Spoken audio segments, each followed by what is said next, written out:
Hello, beautiful souls, and welcome back to Bertina's Spiritual Sanctuary. I'm grateful you're here with me today because we're going to talk about something that I not only teach, but I really live and embody, and that's somatic yoga. I know you've heard of yoga before. You may even imagine it in your head, like a room filled with mats and people standing on their heads. I'm sorry, or doing very bendy like postures. But yes, that's one version of yoga. That's hatha yoga, that's flow yoga. But what I teach and what we'll explore today is something very different. When I started my yoga journal journey in 2015, I did not want to go to yoga. I had a friend who kept asking me to go, and I was like, it's all these skinny girls and all this and all that. And so I didn't go for a while, but then I ended up going to like a meditation or a restorative practice. And from there, I began to love yoga. Could I always do the hatha, the flow yogas? No, I never could do those. But I realized that there was a need for yoga teachers and yoga students that didn't look like most yoga students that were maybe my age, 40s, 50s at the time, maybe my body size, maybe with my disabilities.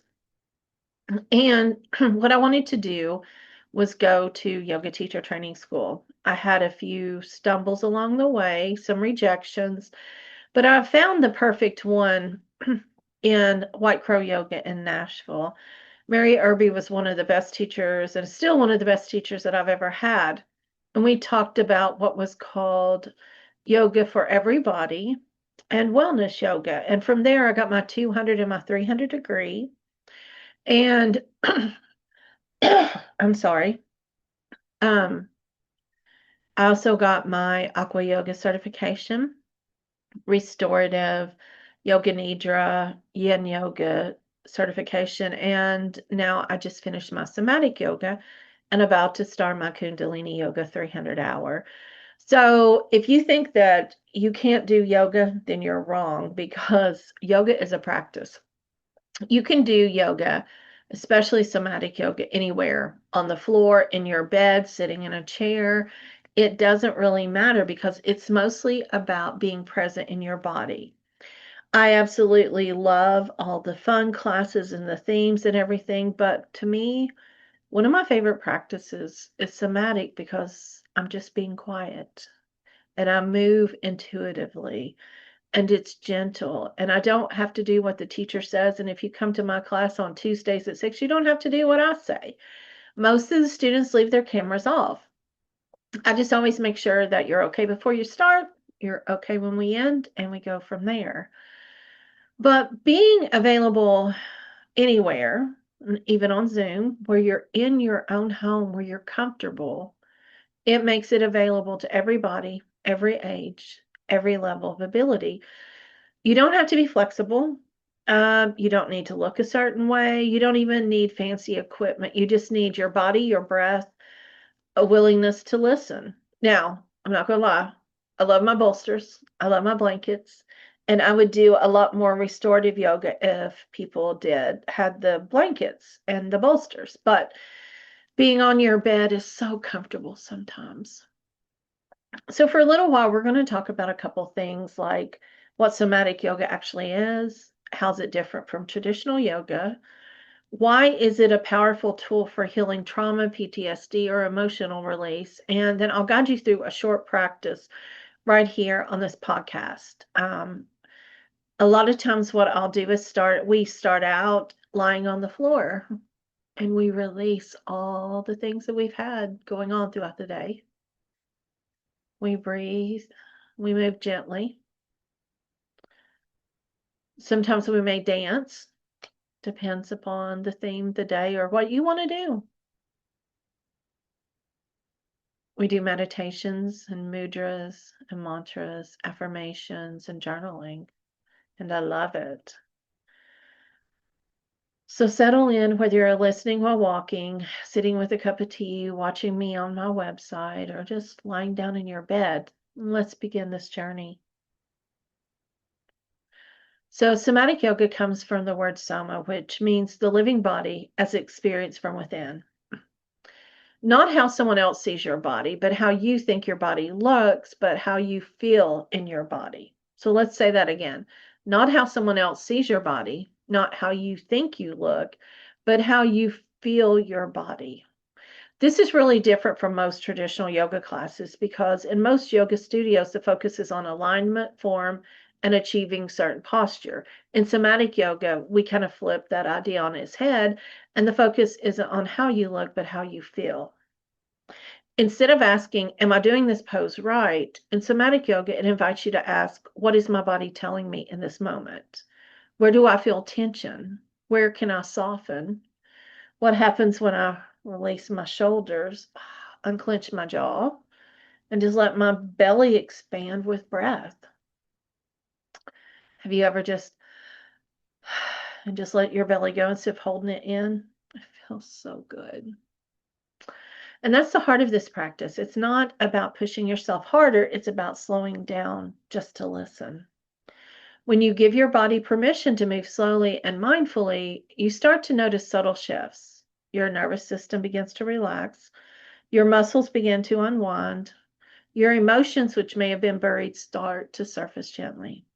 So, while yoga is often thought of as a movement practice for strength and flexibility, somatic yoga is more about a moving meditation for healing and self discovery. Now, let's talk a little bit about the science of somatic healing. When we experience trauma, whether it's a big event or a small repeated stressors, our body remembers that. Trauma just doesn't live in the mind, it lives in the body. Maybe our shoulders are constantly tight, maybe our breath is always shallow, maybe we jump at sudden noises, and that's our nervous system still in survival mode. Somatic yoga works directly with the nervous system. Through gentle movement and breath, we retrain the body to feel safe again. One way of understanding this is through the polyvagal theory. And if you're not good in science, I'm going to tell you I'm not the best either, but I love this theory. It describes how our nervous system responds to safety and threat. When we feel threatened, our body goes into flight, fight, or freeze and fawn. And when we feel safe, we return to rest, digest, and connect. Somatic yoga sends signals to the body. It's safe now. You can breathe. You can let go. And that's why this practice is so effective for anxiety and depression and PTSD and even physical pain. It teaches your body a new baseline of calm. Now, one of the most powerful aspects of somatic yoga is its impact on trauma and PTSD. For those living with PTSD, the body often seems like it's in an unsafe place. You may feel hypervigilant, easily startled, disconnected from your body altogether. Somatic yoga provides a gentle way back in by moving slowly, by focusing on your breath, by offering choices. It creates a safe space where healing can unfold. Emotional release is also very common in this practice. Sometimes during a class, people begin to cry, to laugh, or even shake a little bit. And all of this is beautiful. It's the body's natural way of letting go. Trauma disconnects us from ourselves. Somatic yoga reconnects us, but not just us, it reconnects our mind, our body, our spirit, all of it. And here's the important part. You don't need to force anything. The practice itself creates the space for emotions to move when they're ready. It's about trust and patience and deep compassion for yourself. Now, let me share how I weave these into my classes. Because my classes aren't just about lying on the floor and moving your body, they're about creating a sacred space for holistic healing. So here's what you will experience when you're in my class. You will start out relaxing on the floor, releasing anything that you don't want to bring with you into the practice, all the things throughout the day. Then we do gentle poses. These poses I adapt to anyone. I'm on the floor, then I'm in a chair, I'm lying in a bed. I think I do more movement trying to bring the um, bring the different adaptions to everyone. And it's a lot of fun. This is not a stiff like, you have to do this class. I'm laughing, I'm following, I'm having fun. We're having fun. And that's the thing. Yoga is a spiritual practice, but why shouldn't you be happy when you're spiritual? That's the key. There's a lot of breath work I do, just simple breathing practices that help calm or energize your body. Nadi Shodhani sometimes, 4-part box breath. It just really depends. We do a lot of mudras to help direct our energy and create focus. Mantras and affirmations are words that I feel like are very healing and empowering, and they shift your mindset. So, like, I am enough. That is probably my favorite one because it really hits home to me. I am enough. You are enough. You're enough for right now. You are here. You're with me on this journey, and I love it. I give you some journaling prompts. Sometimes I will slide them into the meditation. Sometimes I will provide them at the end. But it just really depends upon the class. And even though I have a script that I go by that I've created, I've worked for hours on, I don't stick to it because this is a healing experience and it supports your mind, your body, and your soul. And I have to know who's going to be there. And I have to kind of know what's going on with you. That's why the first few minutes we kind of just use some time to get to know each other, see what we're doing, set some intentions. Sometimes I may pull some cards, I may read a poem, I may read a song. It just depends. But if you would like to do just a short practice together, you don't need a mat. You don't need to change your clothes. Just find a comfortable space where you're sitting in a chair, lying down, resting on the floor. Very simple. Taking a deep breath, and let's begin. Just gently close your eyes if that feels safe for you. If not, it's okay to have your eyes open or just a little open. I want you to inhale through your nose for a count of 4. 1, 2, 3, 4. I'd like for you to hold it for 2. 1, 2. And then exhale slowly through your mouth for a count of 4. 1, 2, 3, 4. Let's do that again. We're going to breathe to the count of 4. 1, 2, 3, 4. Hold for the count of 2. 1, 2, and exhale for 4. 1, 2, 3, 4.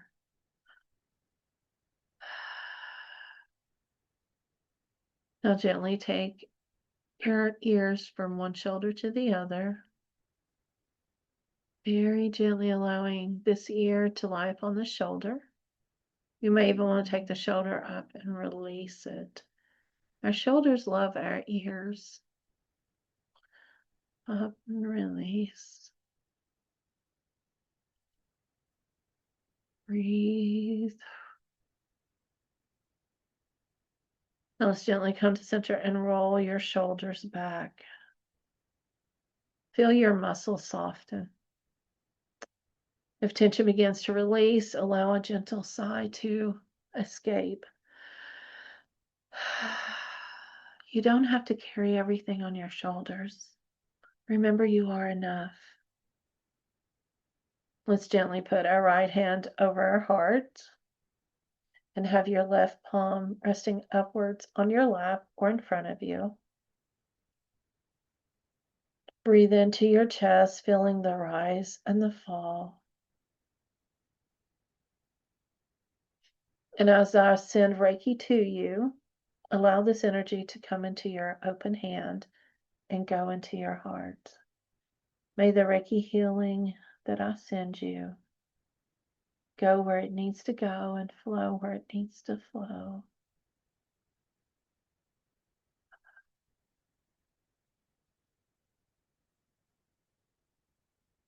Now say to yourself gently, I am safe in my body. I am allowed to release. And I am open to healing. I am safe in my body. I am allowed to release. and I'm open to healing. I'll take both your hands to your heart, maybe in prayer mudra. Now I'd like for you to imagine a soft golden light surrounding your body. With each breath in, the light melts away any tension. With each exhale, you feel yourself letting go. Take one more deep breath and slowly release. When you're ready, gently open your eyes. That was just a taste of what somatic yoga can do. Remember, somatic yoga is not about pushing harder or achieving more. It's about slowing down, listening, and giving your body what it needs. Whether you're healing from trauma, dealing with stress, or simply wanting to feel more connected to yourself, this practice is a powerful tool. And the best part, you can do it anywhere. I love the fact that I can be laying on the couch in the morning or in my bed and just be like, breathe, release. And many times in the morning, I'm thinking about processing any dreams that I've had, any thoughts that I'm carrying into this day, releasing what I don't want to take into the day with me, and then set some intentions or goals for the day, and then breathe life into those. If this resonates with you, I'd love to invite you to join me on one of my live classes. They're on Zoom, Tuesdays at 6 p.m. We'll weave some movement, some breath, mudras, mantras, dancing, affirmations, journaling, and meditation into a wonderful healing journey. You can find the information at yourcosmicconnection.com. You can click on the class calendar, and it's Tuesdays at 6 o'clock, and it's only a $10 investment. Thank you for spending this time with me today, and until next time, remember, you're safe, you're whole, and you're deeply loved. Namaste.